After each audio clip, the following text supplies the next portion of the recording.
Hey, Katie, obviously there is no Military Appreciation Day concert. There aren't the 36,000 fans we're accustomed to here, but the Players' Championship remains dedicated to honoring our service members and local military charities. One of those charities is today's Charity of the Day.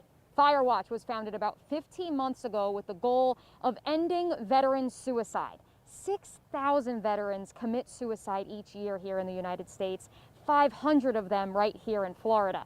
Firewatch is currently working here locally, but it's with help from organizations like the Players that they hope to grow and help the entire Sunshine State.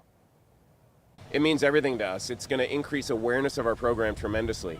And that Watch Center program that we bring to the community, that free online program, is free. And it can only be free with sponsorship like from the Players' Championship. It means a lot to me that the Players is so standing in such support of our causes. Veterans are folks who've written blank checks up to and including their lives for our community. The least our community can do is come together to protect them, and the Players' Championship is doing that in a big way.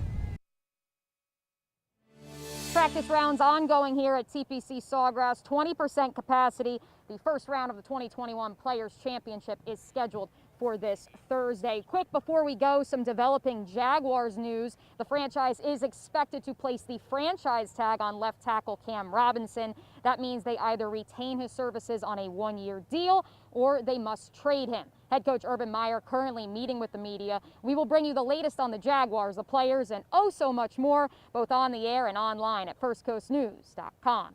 Until then, in Ponte Vedra Beach, Mia O'Brien, First Coast Sports. Thank you, Mia. Doing it all out there. So First Coast News is your home for all things TPC. Tonight, our live team coverage from the Players kicks off at 5 p.m.